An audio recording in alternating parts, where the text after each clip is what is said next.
오늘 주신 말씀을 보면은요, 예레미야서를 우리가 한 번 설교를 했으니까 한 번 더 배경을 여러분에게 말씀드리려고 합니다. 이 이스라엘 백성들, 북쪽 이스라엘 왕국은 기원전 722년에 아수르라는 나라에 망하게 됩니다. 그런데 이 북쪽 이스라엘 왕국은요, 이 통일 왕국에서 갈라질 때부터, 솔로몬 이후에 갈라질 때부터 하나님을 뭘로 만들었냐면 송아지로 만들었습니다. 금송아지로. 그래서 하나는 단에다가 또 하나는 다른 베델에다가 놓고선 이게 하나님이다 그랬어요. 그러니까 나라가 시작될 때부터 하나님이 아닌 것을 하나님으로 여기면서 우상 숭배로 일관을 했습니다. 하나님께서 그 나라를, 북쪽 이스라엘 왕국을 아수르에게 망하게 하시면서 심판하십니다. 역사적으로 남쪽에 있는 유다 왕국도 이것을 보았습니다. 그런데 그들은 그것을 보면서 별로 깨닫는 것이 없었습니다. 북쪽 이스라엘 왕국이 저렇게 하나님 아닌 것을 하나님이라고 우상 숭배한 것 때문에 망했구나라고 느끼기보다 오히려 그들은 하나님을 더 떠나고 싶어 했고, 마지막 하나님 백성으로서의 명맥을 간신히 이어가고 있었습니다. 그런 왕 중에 굉장히 위대하고 착한 왕 히스기야가 있었습니다. 여러분이 아시는 그 기억은 죽을 병이 걸렸는데 하나님 앞에 기도했더니 하나님이 해시계를 뒤로 물려가시면서 그의 삶을 15년이나 연장시켜 주셨습니다. 그런데 그의 아들 므낫세, 그의 아들 아몬, 이 왕들은요, 남쪽 유다 왕국 나라 중에 가장 악한 왕 중에 한 사람이 바로 이 므낫세. 북쪽에는 아합 왕. 그러니까 근데 이 안 좋은 왕들, 악한 왕들은 좀 빨리 생을 마감했으면 좋겠는데 굉장히 길게 또 다스렸어요. 무려 45년 동안이나 이 남쪽 유다 왕국을 므낫세 왕이 다스립니다. 아버지 히스기야하고는 전혀 달리 우상 숭배의 극치를 이루었던 왕이 바로 므낫세 왕입니다. 마지막 시대를 가면서 예레미야에서의 배경인 요시야 왕. 요시야 왕이 우리나라가 이래서는 안 된다 라고 하면서 신앙개혁, 종교개혁을 단행합니다. 그런데 신앙개혁과 종교개혁을 단행을 했지만 이미 그것을 바꾸기엔 너무 남쪽 유다 왕국이 하나님을 떠난 불신앙과 우상 숭배로 물들어 있었던 것입니다. 그래서 오늘 예레미야를 통해서 하나님이 예언하시고 선지자를 통해서 말씀하시는 것입니다. 유다 너희 나라도 망하게 될 거다. 그 나라는 아수르가 아닌 신흥 강대국인 바벨론에 의해서 망하게 될 거다라고 예레미야에게 예언을 하게 하신 것입니다. 여러분, 이 예언을 들었을 때에 예레미야의 마음은 어땠을까요? 자기 나라가 망한다라는 것을 자기 백성들에게 종교 지도자, 제사장, 율법학자, 서기관들, 그 다음에 백성들에게 그걸 예언해야 했습니다. 무척이나 힘들었을 것 같아요. 그런데 오늘 예레미야는 그 일을 감당하고 있다는 것입니다. 오늘 배경이 그런 것입니다. 그렇다면 이와 같이 멸망한다는 심판, 징계의 경고는 어떤 것이 뒤에 있는가? 오늘 주신 말씀 11절과 13절을 보니까 이렇게 말씀하고 있지요. 예루살렘에 전할 자가 있어서 뜨거운 바람이 헐벗은 산에서 불어온다라는 겁니다. 그리고 그 바람보다 더 강한 바람이 하나님 여호와를 위해서 이 남쪽 유다 왕국과 백성들에게 불어와서 심판을 받게 된다. 그리고 그 내용을 보니까 구름같이 아주 신속하게 올라오고, 그들이 말과 마차를 타고 오는 거는 회오리 바람을 일으키듯 많은 군사가 오고, 그 다음에 그들의 말은 독수리가 먹이를 낚아채는 것보다 더 빠르게 이 남쪽 유다 왕국의 하나님의 도구로서 심판과 징계를 하게 될 거라고 말하고 있습니다. 예레미야가 이것을 전한 것이지요. 이 광야의 뜨거운 바람. 여러분, 저는 미국에 살면서 그 유타라는 데 좀 살았던 경험이 있습니다. 근데 거긴 너무너무 뜨겁습니다. 그래가지고 이 햇빛에 이렇게 나와 있으면 암에 걸리는 동네가 이 유타예요. 솔트레이크시티예요. 그런데 이 그늘, 나무 밑으로 싹 들어가면 너무너무 시원해요. 그런 경험이 있었는데, 언젠가 제가 한번 그 아리조나에 있는 피닉스를 한번 총회 때문에 방문한 적이 있었습니다. 그런데 그 피닉스 공항에 내릴 때 참 힘들었습니다. 여러 개 공항을 갔는데 피닉스 공항에 내려갈 때는 비행기가 굉장히 많이 떨립니다. 그래서 조종사들이 착륙하기 힘든 공항 중에 하나가 피닉스 공항입니다. 왜냐하면 땅이 너무 더워가지고 이 사막 한가운데 있어가지고 이 상승 기류가 막 일어나니까 비행기가 착륙할 땐 내려가야 되잖아요. 근데 밑에서 막 바람이 이렇게 올라오는 거예요. 그러니까 비행기가 막 흔들리는 거죠. 그래서 피닉스 공항에 도착할 때 사람들이 좀 긴장을 해요. 근데 그 다음에 공항에서 탁 내렸는데 바닥에서요, 그 온도를 제 기분으로는 100도인 것 같아요. 100도나 되는 열기가 막 땅에서 올라오는 거예요. 야, 여기 무척 저는 그게 굉장히 불편했습니다. 그러나 연로하신 어르신들 이렇게 뼈 마디가 쑤신 분들은 여기서 살면 뼈 관절 이런 거 하나도 안 쑤시겠다 이런 생각을 했어요. 제가 왜 그 얘기를 했냐면, 이와 같이 이 바람이나 이 더운 공기가 불어오잖아요. 그러면 그 바람은 어느 정도냐면요, 그 해에 심어진 식물들이 자란 것을 다 말려버리는 바람입니다. 그러니까 여기서 예레미야가 전한 그 뜨거운 바람이라는 것은요, 모든 생물과 식물을 말라 비틀어지게 하는 그런 바람을 말하고 있는 겁니다. 오늘 성경에는 뭐라고 얘기했냐면은 더 강한 바람이라고. 이 바람은요, 우리가 바람이 선선하게 불면 우리 이런 거 많이 하잖아요. 옛날에 이거 뭐라고 그러죠? 이렇게 그 애들이 소변 밤에 하면은 이렇게 뭐 쓰는 거 뭐라고 그러죠? 그게 키예요? 이렇게 하면은 후 하고 바람 불면 쭉정이는 날아가고 알곡만 거기 키. 그 정도의 바람이 아니라는 거예요.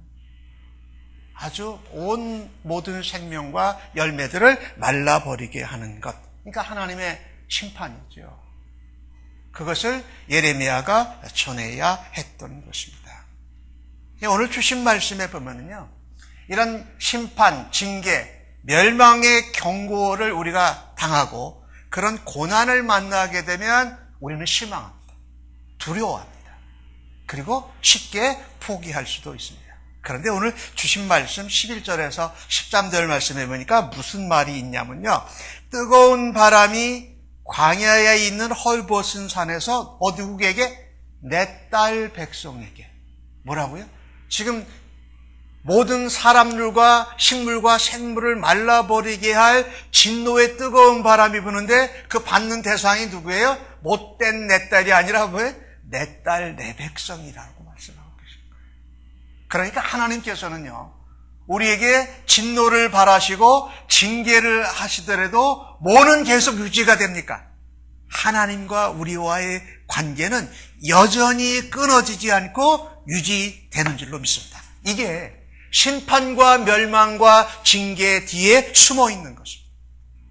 우리가 고난과 징계를 당할 때, 우리가 이제 어렸을 때 생각해 보면, 저도 회초리도 맞고 매도 맞고 자랐거든요. 근데 뭔가를 잘못해서 꾸지람을 맞고 회초리를 맞게 될 때에 저의 생각은 그랬어요. 어떻게 하면 저 회초리를 피할까? 어떻게 하면 매를 한 대라도 덜 맞을까 생각부터 먼저 납니다. 근데 그때 그 바른 학생이었다면, 내가 잘못한 게 뭘까를 생각해야 되는데, 제일 먼저 생각나는 것은 매와 회초리를 어떻게 하면 덜 맞을까라는 생각이었어요. 뭐 여러분들은 어쩌셨는지 모르겠지만, 그 다음에 생각나는 게 뭐냐면요, 어머님이나 아버님이 매를 때리거나 회초리로 저를 때리면 그 다음에 나는 생각이 있어요. 저분이 우리 아버지야? 저렇게 매를 무섭게 하고 야단을 치는 저분이 진짜 우리 엄마야? 이런 생각이 들었던 거예요. 아마 우리가 이 땅에서 한 사람의 사람으로, 또 그리스도인으로 신앙인으로 살면서 가장 먼저 떠오르는 게 그겁니다. 고난, 아픔, 어려움, 징계, 그것이 하나님의 심판이라는 생각이 들었을 때 여호와 하나님이 나의 아버지인 건 맞아? 그런 생각이 들 거예요. 혹은 내가 예수 믿은 게 이게 잘한 건가? 이런 생각이 들어요.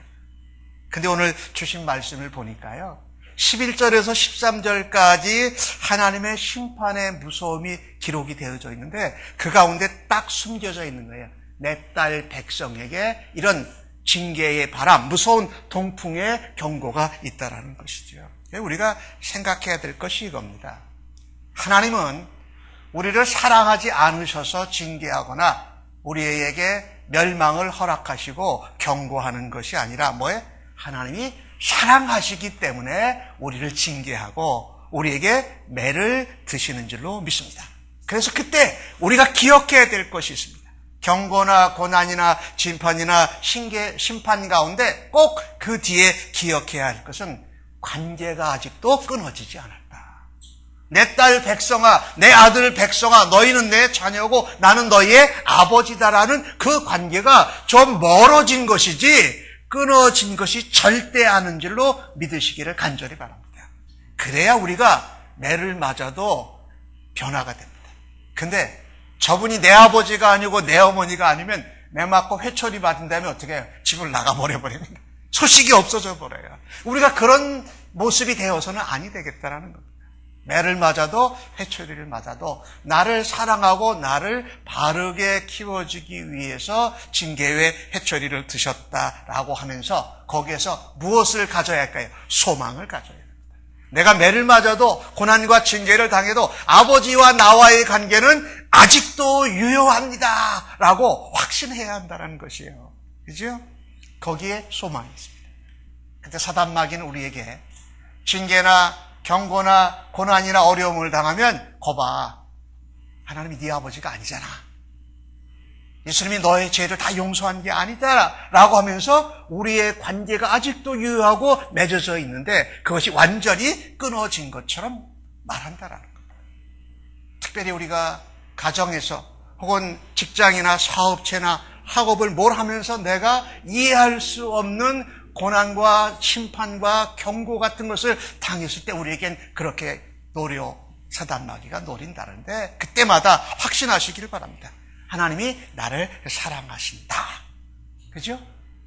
우리가 그걸 놓아버리면 소망이 없습니다. 그런데 그걸 붙들면 회복의 소망이 있는 줄로 믿습니다. 성경 말씀 히브리서 12장 6절 가운데 이런 말씀이 있어요. 주께서 그 사랑하시는 자를 징계하시고 그가 받아들이는 아들마다 채찍질 하시니라. 아멘이죠. 관계는 아직도 계속됩니다. 관계가 조금 느슨해지고 멀어졌지만 관계가 끊어진 것은 아니라는 것이 오늘 이스라엘 남쪽 유다 백성들에게 향한 예레미야의 심판과 경고의 메시지 가운데 하나님의 소망과 약속을 전하고 있는 것을 붙드실 수 있기를 예수님의 이름으로 간절히 축복합니다. 그런데 이렇게 지금 이스라엘 백성 중 남쪽 유다 백성들이 하나님 앞에 멸망과 징계와 경고의 심판을 소식을 듣는데 그 원인이 무엇일까요? 제가 아까 어렸을 때 아버님이나 어머님께 꾸지람을 듣고 매를 맞고 회초리를 맞았을 생각이 뭐라고 그래야 돼? 어떻게 하면 매를 피할까? 한 대라도 어떻게 하면 덜 맞을까? 그래서 이 말한다고 잘못했습니다라고 말하는 게 진정 잘못하지 않았다고 인정하지 않으면서도 말했던 적이 많아요. 왜요? 매 한 대 덜 맞으려고. 빨리 이 위기의 순간을 넘어가고 싶어가지고요. 그러면서 속으로 그런 생각을 해요. 나는 잘했는데 아버지가 엄마가 잘 몰라서 나를 지금 저렇게 꾸지러라고 매를 때리구나 생각 참 많이 했습니다. 근데 오늘 본문에 보니까 누가 그랬냐면 믿음의 백성들 이스라엘 남유다 사람들이 그랬던 거예요. 오늘 14절을 한번 같이 읽어보십시다. 시작. 예루살렘아 내 마음의 악을 씻어버리라. 그리하면 구원을 얻으리라. 내 악한 생각이 내 속에 얼마나 오래 머물겠느냐. 이 이야기는 뭡니까?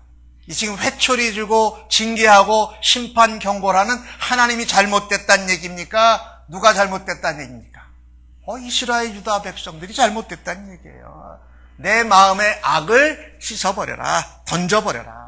그게 계속 너희 속에 있는 한 너희들은 하나님과의 관계가 계속 회복되지 않고 가까워지지 않고 더 멀어지게 된다라고 말씀하고 있는 것입니다. 제가 17절과 18절은 이번엔 제가 읽습니다. 그들이 밭을 지키는 자같이 예루살렘을 애워싸라니 이는 그가 나를 거역했기 때문이니라. 여호와의 말씀이니라. 내 길과 행위가 이 일들을 부르게 하였나니 이는 내가 악함이라.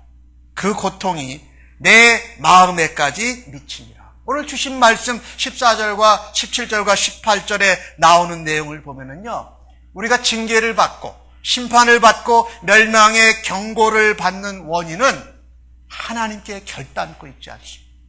근데 우리는 제가 어렸을 때 매 맞고 꾸지람 받을 때는 아버지가 잘 몰라서 그러십니다.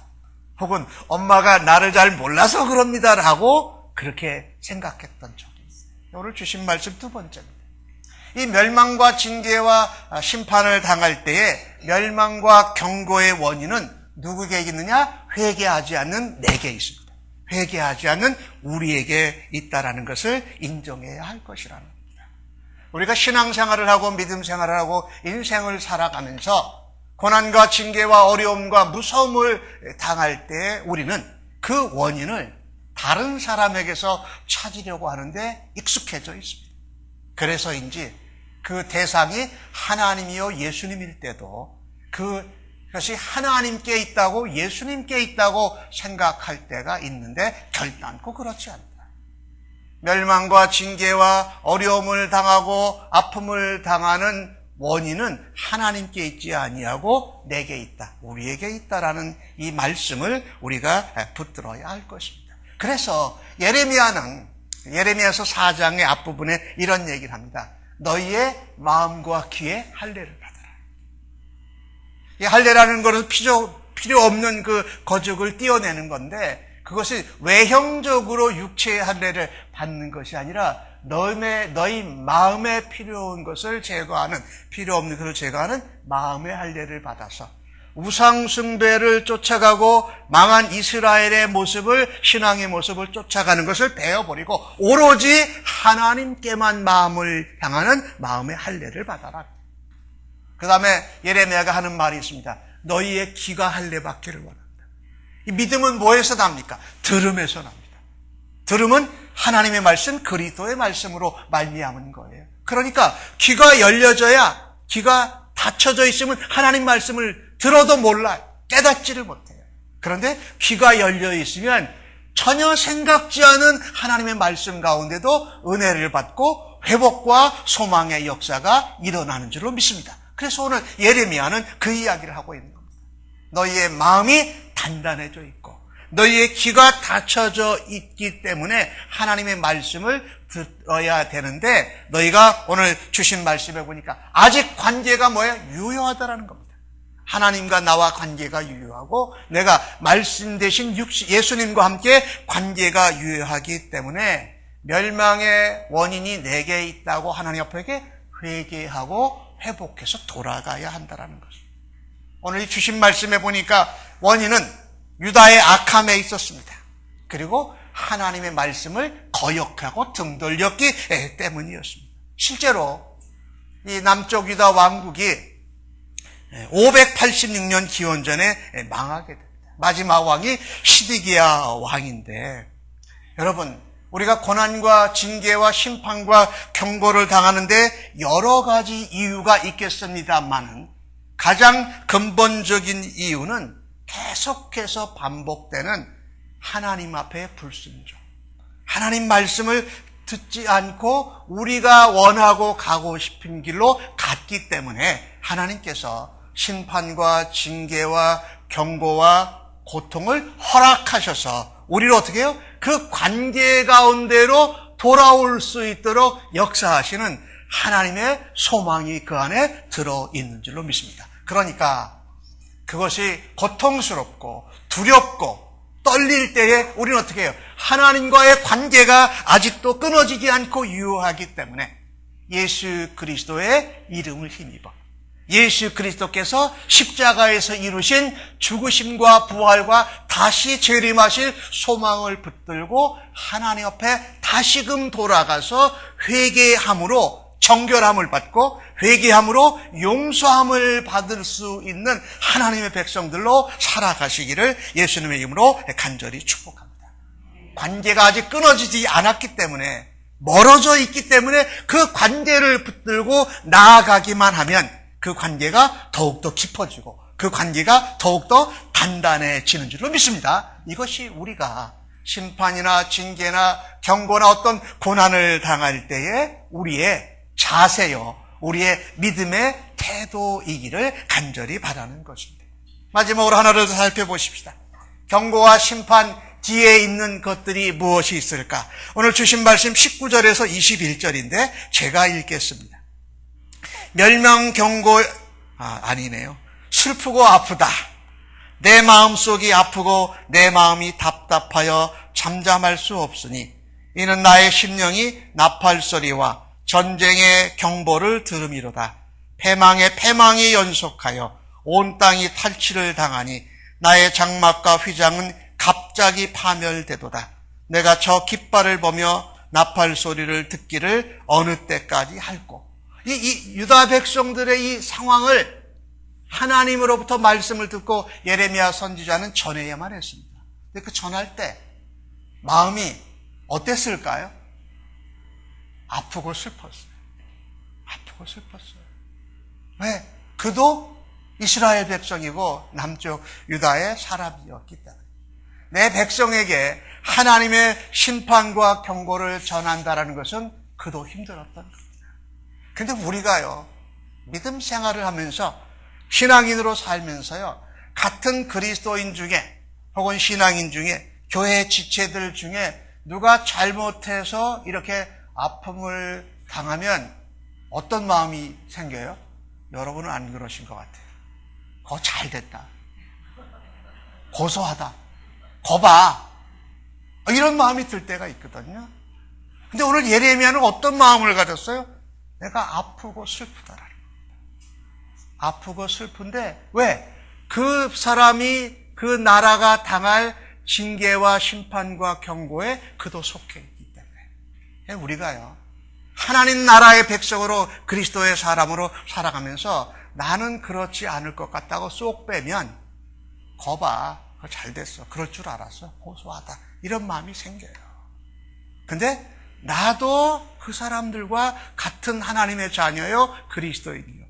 또 교회나 성도들이 세상이나 사회를 향해서 모범이 안 될 어떤 말과 삶과 사건을 일으켰을 때에 우리는요, 스스로 나는 잘 뺍니다. 나는 안 그랬어. 나는 달라. 나는 결단코 절대 그렇게 말 안 해. 근데 우리는 뭐가 있습니까? 공동책이 있습니다. 하나님 나라의 백성으로, 하나님의 자녀로, 교회 몸된 교회의 지체로 공동체에 있다는, 공동체에 속해져 있다는 거죠. 그래서 예레미야는 이 말씀을 전하면서 그렇게 아팠던 겁니다. 그 경고와 심판과 멸망을 전하면서 거봐, 잘 될 거야. 나는 이런 말씀을 너희들에게 전하니까 나는 그 심판과 절망과 경고와 징계 가운데 나는 빠져라고 생각하지 않았다는 거예요. 그도 그 안에 있으면서 그것을 전했던 것이죠.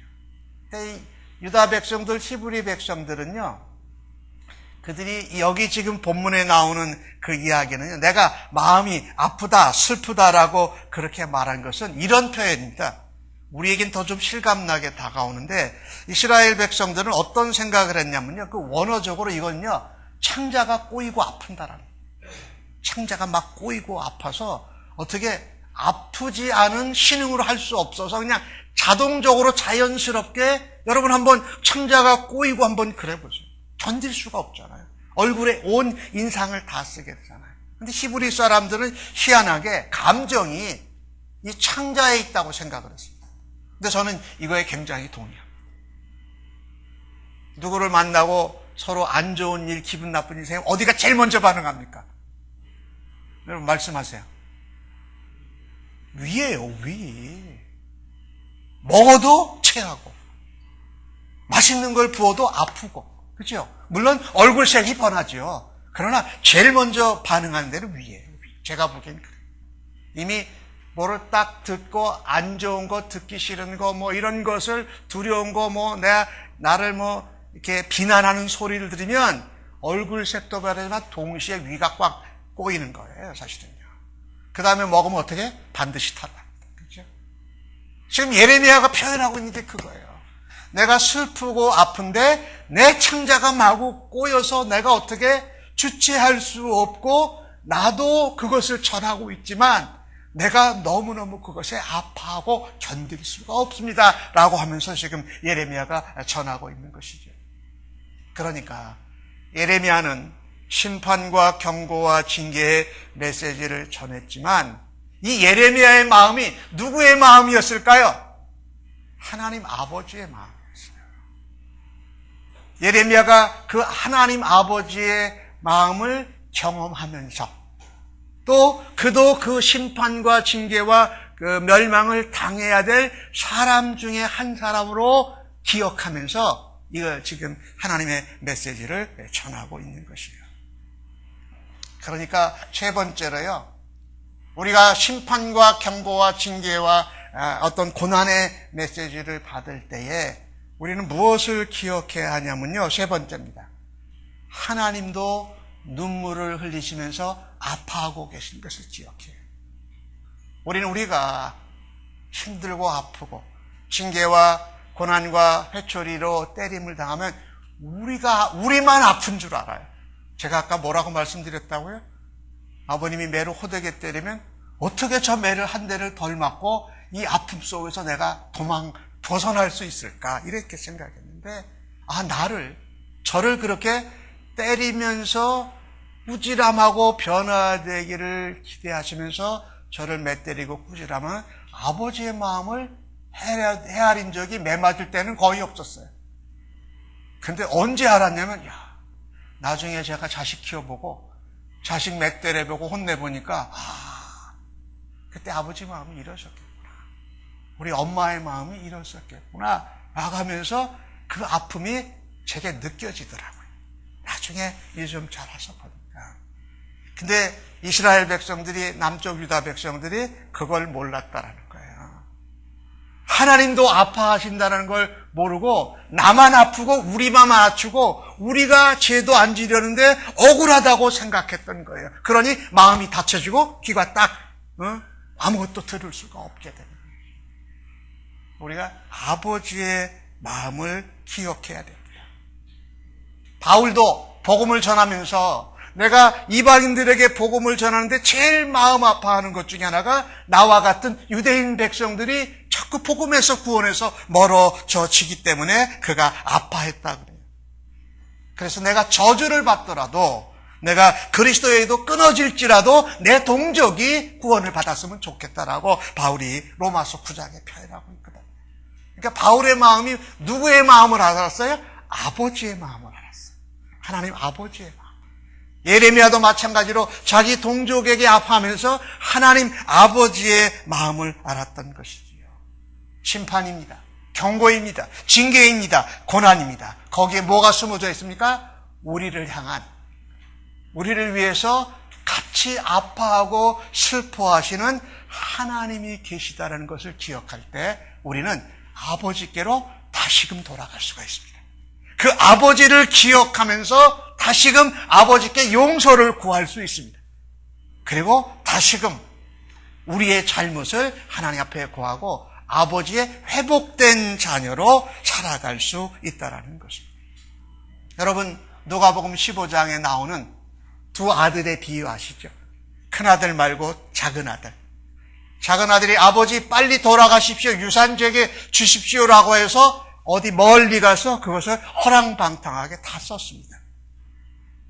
그때 아버지의 마음 알았을까요? 아니요.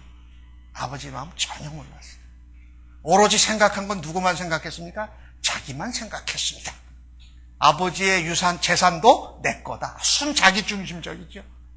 그래서 다 쓰고 뭐가 됐어요? 돼지에게 먹는 쥐염 여름에를 먹을 때 무슨 생각이 났어요? 아버지의 집에 있는 종이 생각이 났어요. 나는 그 아버지의 종보다도 못하다. 그러면서 무엇을 기억한 겁니까? 아버지가 기억이 된 겁니다. 그때 가서 뭐가 생각해? 아버지 마음을 조금 알기 시작한 거죠. 근데 그 둘째 아들 탕자가 돌아왔을 때에 아버지가 어떻게 했는지 여러분 기억나시죠? 누가복음 15장에 거리가 아직 멀어요. 근데 아들이 달려갔습니까? 아버지가 달려갔습니까? 아버지가 먼저 달려갔어요. 아버지는 아들이 자기 재산을 아버지 빨리 돌아가십시오 하는 유산을 받아가지고 자기 마음대로 쓰고 돌아온 아들을 향한 아버지의 마음은요, 그동안 계속 기다리고 있었다는 거예요. 아들을 생각하고 있었다는 거예요. 그리고 달려갑니다. 그리고 그를 껴안습니다. 그리고 그 아들을 위해서 잔치를 베풀어 주잖아요. 아들은 모르고 살았습니다. 그런데 그가 아버지의 아픔과 아버지의 마음을 기억해내고 돌아오니까 그때부터 회복의 역사가 시작되고 그가 아버지의 마음을 가지고 아버지의 자녀로 살아가는 일을 회복했다는 것입니다. 놀라운 일이죠. 예수님은요, 누가복음 19장에 보면 이 예루살렘 성을 보고 웃었습니다. 왜냐하면 그 예루살렘 성, 그 남쪽 유다 왕국이 망할 것을 이미 알고 계셨기 때문에 이 예수님이 보신 것은 로마에 의해서 망해지는 것입니다. 이 예레미야서는 바벨론에 의해서 망해지는 것이고 예수님이 이런 말씀을 하셨어요. 누가복음 19장 때인데 너희들이 오늘 평화에 관한 것을 알았었더라면 좋을 뻔하였거니와 지금은 내 눈에 숨겨져 있다. 예수님이 안타까워하시고 웃었어요. 멸망을 당할 예루살렘을 보시면서 우리가 하나님 내가 징계와 심판과 해초리로 매마음을 받고 고통과 아픔 가운데 있어도 기억하십시다. 하나님과의 우리와의 관계는 아직도 끊어지지 않았습니다. 그래서 그 관계를 붙들고 하나님 앞으로 돌아오고 나아가기만 하면 하나님께서 탕자를 안아주신 그 모습으로 아버지의 마음을 가지고 저희를 안아주시고 우리를 다시금 회복시켜 주실 줄로 믿습니다. 돌아가는 것이 바로 회개의 시작입니다. 아버지께로 향하는 것이 바로 회복할 수 있는 근거라는 겁니다. 또 하나 잊지 마십시다. 내가 아파하고 내가 힘들어하는 그것을 우리 아버지도 아신다는 겁니다. 아파하시면서 우리 눈물보다도 더 엄청난 위대한 눈물을 흘리시면서 우리가 돌아오기를 기다리신다는 것입니다. 그래서 우리가 신앙생활, 믿음생활, 그리스도인으로 살아가는데 고난과 징계와 멸망과 심판의 경고를 받는다 할지라도 그 아버지의 마음을 알고 계속해서 아버지께로 돌아올 수 있는 성도님들 되시기를 간절히 바랍니다. 저희가 자주 부르는 찬양 가운데 이런 찬양이 있어요. 제가 가사를 여러분에게 한번 나누고 그리고 기도하겠습니다. 하나님 아버지의 마음. 아버지, 당신의 마음이 있는 곳에 나의 마음이 있기를 원해요. 아버지, 당신의 눈물이 고인 곳에 나의 눈물이 고이길 원해요. 아버지, 당신이 바라보는 영혼에게 나의 두 눈이 향하길 원해요. 아버지, 당신이 울고 있는 어두운 땅에 나의 두 발이 향하길 원해요. 나의 마음이 아버지의 마음을 알아 내 모든 뜻이 아버지의 뜻이 될 수 있기를 나의 온 몸이 아버지의 마음을 알아서 내 모든 삶이 당신 아버지의 삶이 되기를 원한다라는 가사가 저는 우리의 기도가 되어야 한다고 생각합니다. 그래서 아버지의 마음을 헤아릴 수 있는 하나님의 자녀들이 되어서 다시금 하나님과의 멀어진 관계가 가까워지고 멀어진 관계가 하나님 앞에 회개함으로 회복되어지고 다시금 우리가 그 아버지의 마음을 가지고 사망과 죄악 가운데 죽어 있는 영혼들을 향하여서 우리가 예수님의 사랑을 가지고 예수님의 복음을 가지고 또 희생과 헌신의 삶으로 그들에게 도전과 감동을 주어서 그들의 마음이 하나님께 열어지고 그들의 발걸음이 아버지의 집으로 돌아올 수 있도록 쓰임받는 삶을 살아내는 아버지 마음을 잘 아는 우리 자녀들로 우리의 삶에서 사용받으시고 승리하시기를 예수님의 이름으로 간절히 축복합니다. 아멘. 기도하십시다.